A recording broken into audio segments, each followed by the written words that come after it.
dumadaan din at tumirik doon sa gitna. At yung iba ay sinulap na lamang ng ilang mga concerned citizens doon sa lugar na walang baha.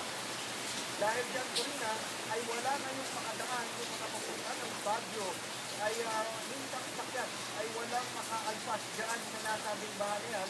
Hindi yung mga papunta ng Maynila ay hindi na makalusot dito sa may Valenzuela exit hanggang sa may Balintawak dahil sa napakataas ng tubig. Maging yung service road, Corina, ay punong-puno ng tubig baha. At kanina nakikita natin yung mga tumatawid ng taong yan, may mga bahagi ng service road na hanggang dibdib yung tubig. Ang tinatanong nga kanina, saan ba nanggaling yung tubig na yan? Ang sinasabi ng mga endless patroller ay sa tubig ulan lamang. Kanina nga bandang alas 3, alas 4 ay nagsimula na yung pagbabaha, pero naging possible pa yan. At pagdating ng bandang alas 6 ng umaga, ito yung umabot na naharangan na yung concrete barrier at hindi ito nakita. At doon na nagsimulang ma-stranded yung libo-libong mga papunta ng Baguio at yung mga papasok ng Maynila.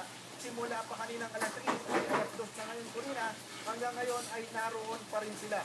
Dito sa ating pinatatayuan, Corina, dito sa may Mindanao Avenue, kung makikita nyo sa aking likuran, ay buhol-buhol na yung lagay ng trapiko at ito yung mga sasakyan na papasok ngayon ng Mindanao exit, papasok ng LH.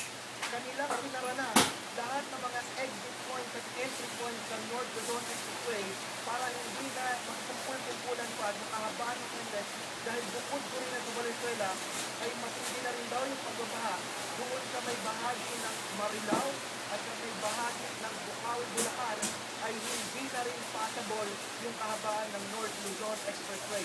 Kanina pang umaga ito, Corina, bandang alas 7 na 8, nagsimulang isara itong mga entry at exit point itong North Luzon Expressway at hanggang ngayon ay naghihintay sila na mabuksan itong mga toll gate para makapasok pero malabo yan, Corina, dahil talaga napakataas pa ng tubig hanggang sa mga oras dito.